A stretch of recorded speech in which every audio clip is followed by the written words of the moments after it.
Look up in the sky. It's the superhero of travel. It's Ricky Tyus from It's Your Time to Travel on TalkTainmentRadio.com. Radio the way it should be heard. And today's topic is Journey Along the Civil Rights Trail. This is actually a tour that we're doing in 2023, June 17th, 2023. The tour starts in Memphis. The journey starts in Memphis. And from Memphis, it goes to Mississippi. Mississippi will go to Jackson, Mississippi. We'll go to Money, Mississippi. And then from Mississippi, it goes to Alabama. It goes to Birmingham, a place where Martin Luther King called the most segregated city in America. We'll go to Birmingham. We'll go to Selman. We won't talk about it today, but we will go to Tuskegee. There's a very important site in Tuskegee. And we'll also go to Montgomery, Alabama. And then from Alabama, we will go to Atlanta, Martin Luther King's resting place, his memorial, his childhood home. All this is a tour that we're doing June 7th, 2023. The tour is 9 days, 8 nights. It includes 14 meals, and we will visit all these cities.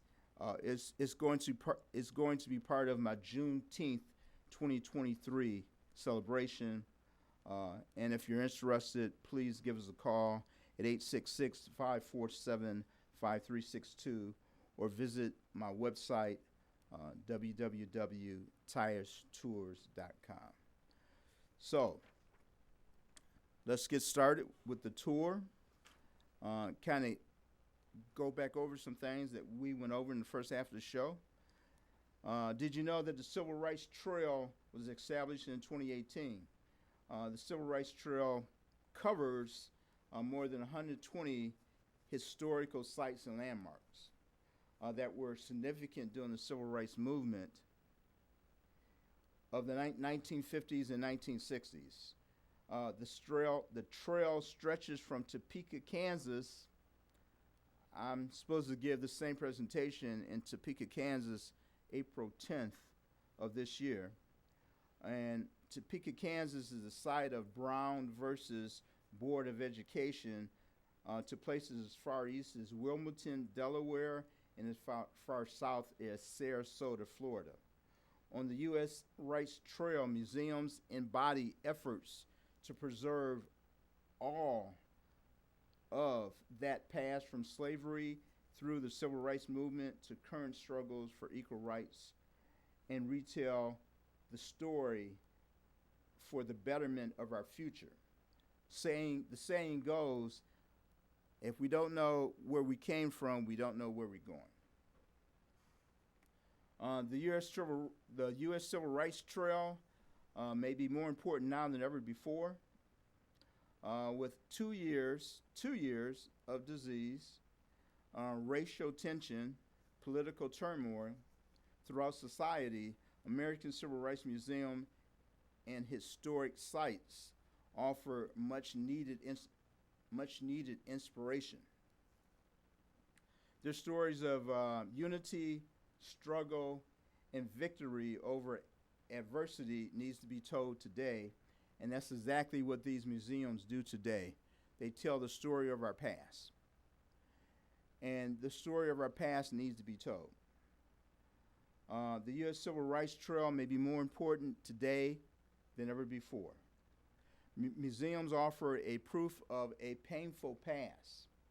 One of the things I struggle with every single day when I start working on civil rights, and I struggle with this every single day, is that slavery lasted 400 years.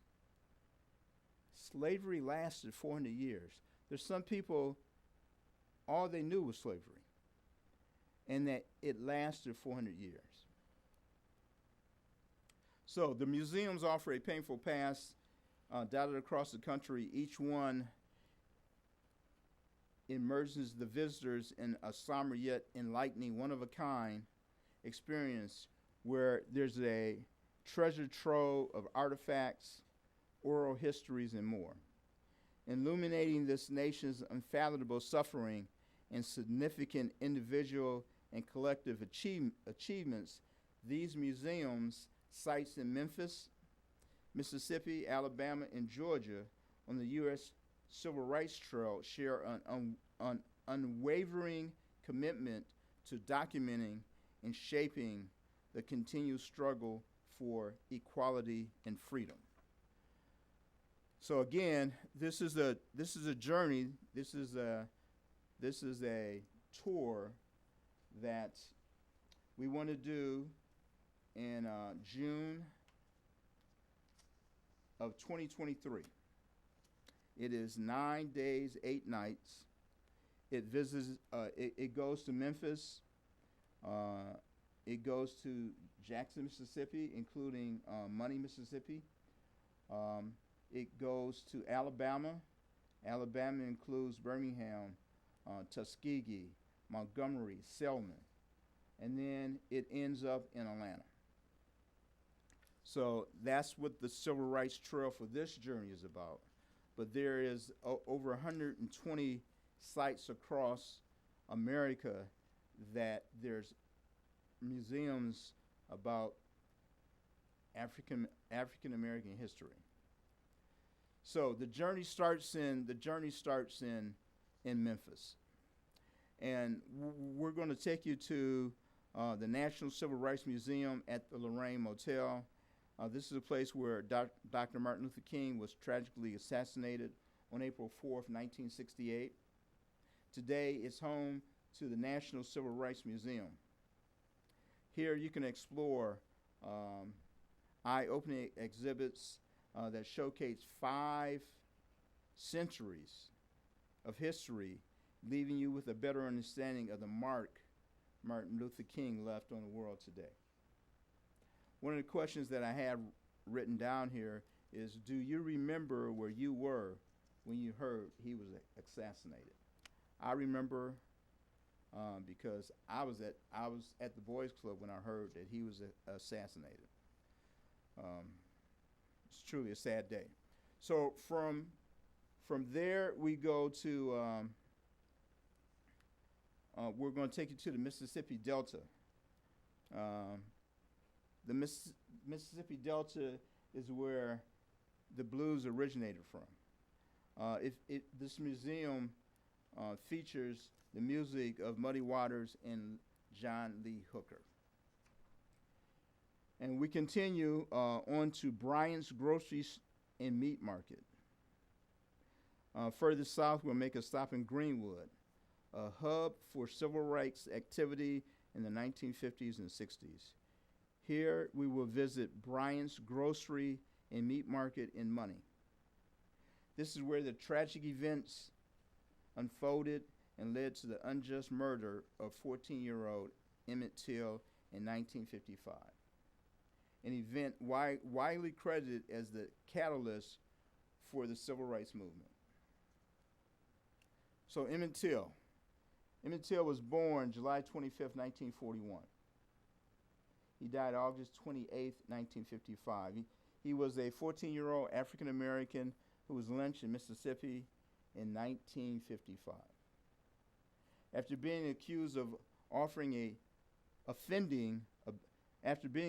offending a white woman in her family grocery store, the brutality of his murder and the fact that his killers were acquitted drew attention to the long history of violent prosecution of African Americans in the United States.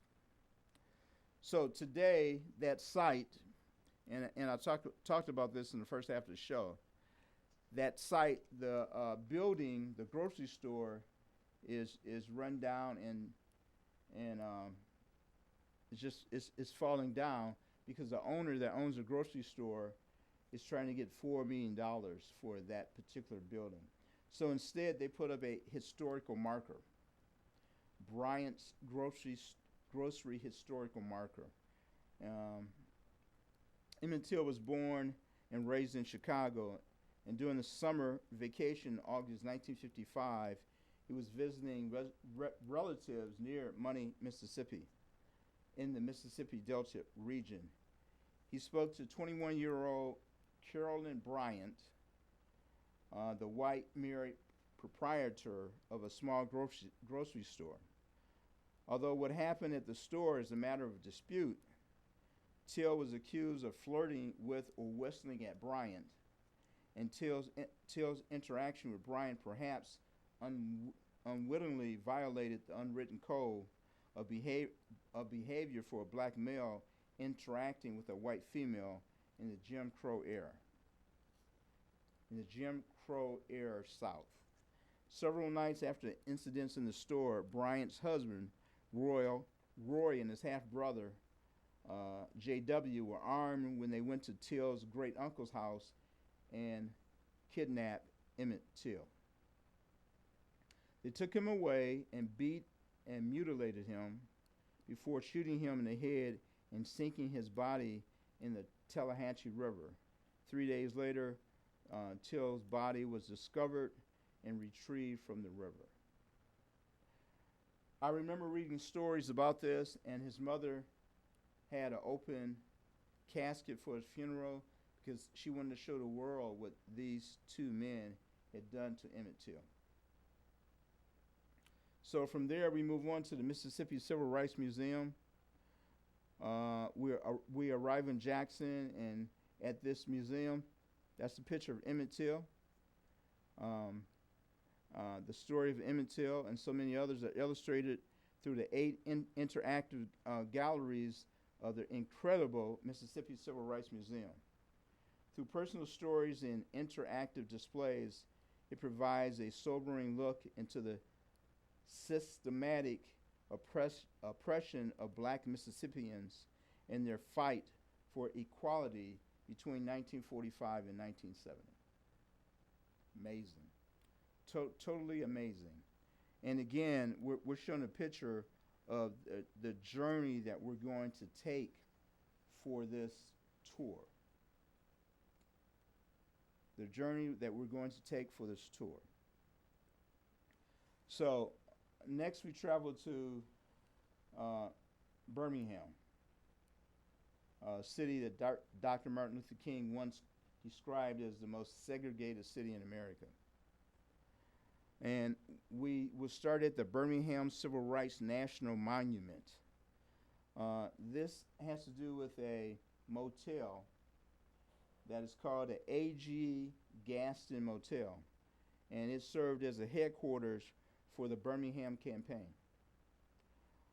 From April through May of 1963, leaders of the civil rights movement, including Dr. Martin Luther King, took up residence at the motel to make decisions about their nonviolent campaign that targeted Birmingham's segregated laws and practices. In addition to the day in, day out work of the campaign that occurred at the motel, several key events of the campaign unfolded at the property. The National Park Service has partnered with the city of Birmingham to restore the A.G. Gaston Motel to its appearance during the Birmingham campaign of 1963. In the coming years, the A.G. Gaston Motel would be developed to accommodate visitors, but it is currently closed. So we get into the 16th Street Avenue church bombing. The 16th Street Baptist was a large, prominent church located downtown, just blocks away from Birmingham's commercial district and City Hall. Just before 11 o'clock on September 15th, 1963, instead of rising to begin prayers, the congregation was knocked to the ground as a bomb exploded under the steps of the church. They sought safety under the pews and shielded each other from falling debris. And this is a prominent church that still exists today. They rebuilt the church and it still exists today.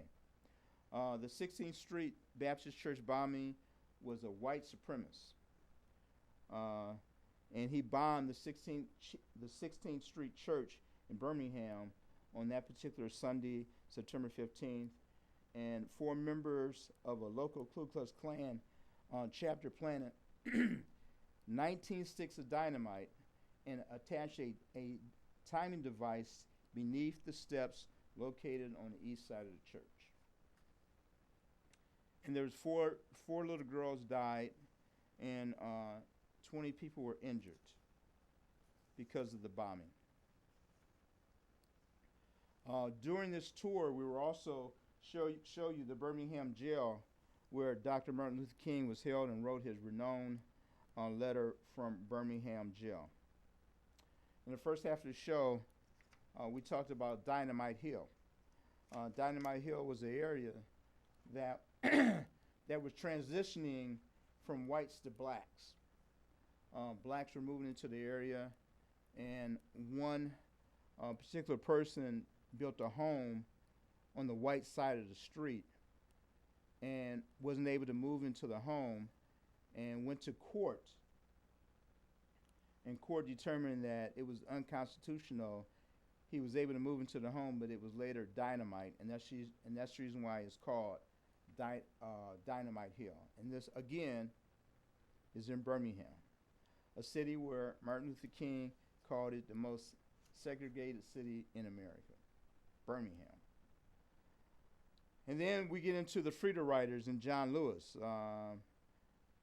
John Lewis, the Freedom Riders were a group of white and African Americans, civil rights activists who participated in freedom rides, bus trips through the American South in 1961 to protest segregated bus terminals. Freedom Riders tried to use whites-only restrooms and lunch counters at bus stations in Alabama, South Carolina, and other southern states. The groups were confronted by arresting police officers as well as horrific violence from white protesters along their routes, but also drew international attention to the civil rights movement. My father is from Dyersburg, Tennessee. And when he was living, we would travel down to Dyersburg, Tennessee, and he would inform my mother and my godmother when they went into stores not to touch anything and not to try on anything. Because again, this was the Jim Crow South. This is back in the 60s. And of course, my mother and my godmother, being from the North, touched and tried on every single thing that they could and just frustrated the white people there. But that's kind of my Jim Crow story. Now we're on this tour, and we're only 6 days into our civil rights journey through the American South, but there's still so much more to see, and we reflect on the significance of our next destination, which is Selma. And this is where I state that we'll be walking in the footsteps of giants when we walk from Selma to Montgomery, and we cross the EDMUND PETTIS bridge. One of the things that we want to do on this particular day is to walk across that bridge. And that bridge is controlled by the National Park Service now. So it's a historical site. It is protected by the National Park Service. We're going to organize a group to walk across that bridge June 17th, 2023. But on this date in 1965, March the 7th, was Bloody Sunday. On that day in 1965, some 600 people began a 54-mile march from Brown Chapel AME Church in Selma to the state capitol in Montgomery. The marchers headed east out of Selma on U.S. Route 80, and this is where state and local lawmen attacked them with billy clubs and tear gas, and drove them back into Selma.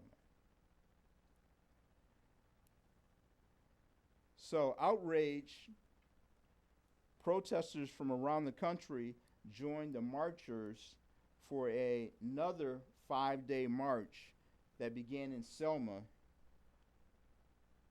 and this time with state and federal law enforcement protecting them. In 1965, March 21st, 25,000 marchers concluded the march under the protection of the government. And it was televised.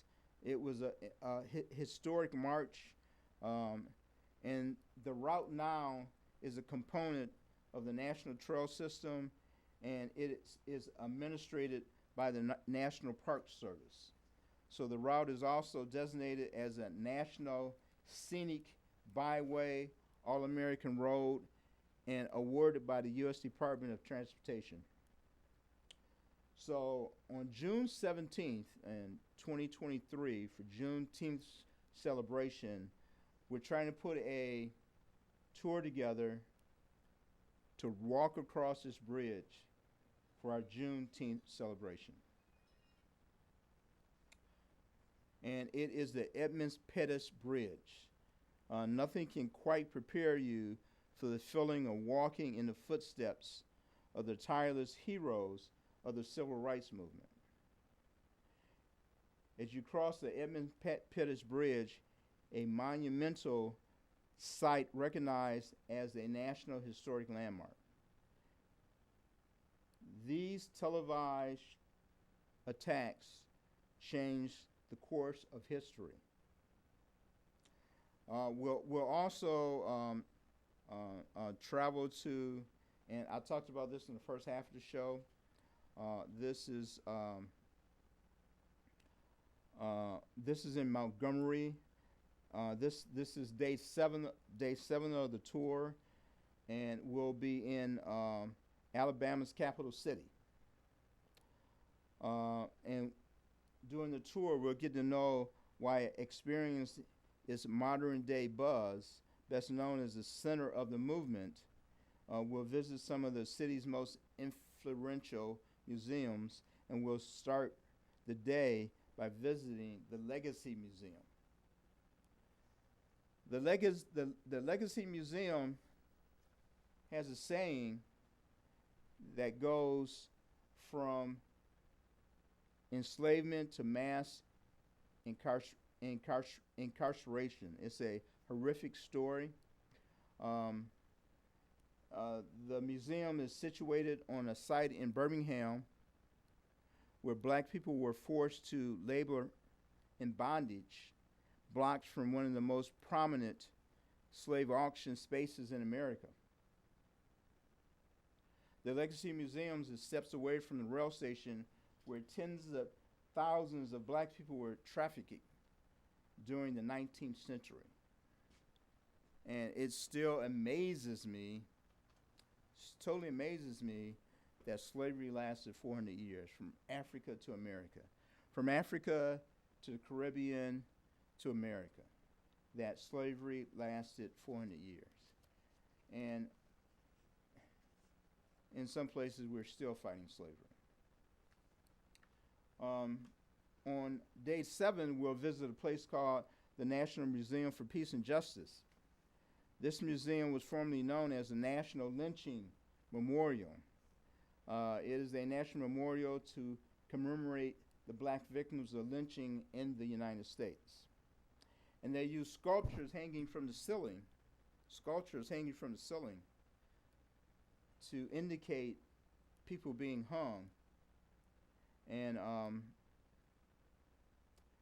this museum, the National Memorial for Peace and Justice, formerly known as the National Lynching Museum, opened April 26, 2018.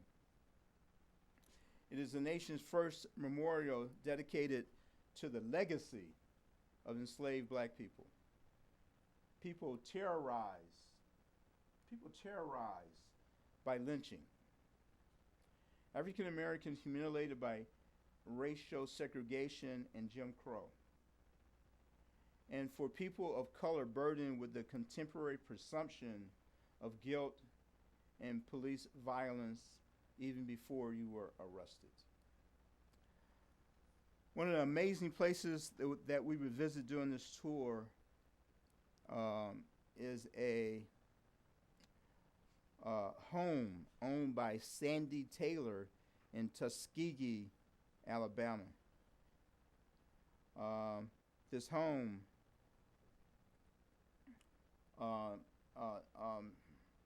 Sandy Taylor is a black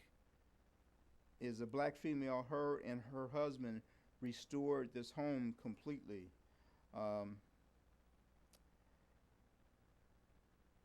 So we're going to have a meal. We're going to have a meal at this particular home. It is called I guess the best word to use is a antebellum home. And that's the type of home, if you ever watch Gone with the Wind, and you watch that type of home that she was trying to protect, that's the type of home this is. And her name is Sandy Taylor. And so on the tour, she will give us a warm Southern welcome, and we will do a brunch at her home. And her home is like 126 rooms. But unfortunately, we're running out of time. We'll do this again. Look up in the sky. It's a superhero of travel. It's Ricky TYUS, and we're able to take you around the world by air, land, and sea, even by flying saucer. And we're live on TalkTainmentRadio.com, radio the way it should be heard.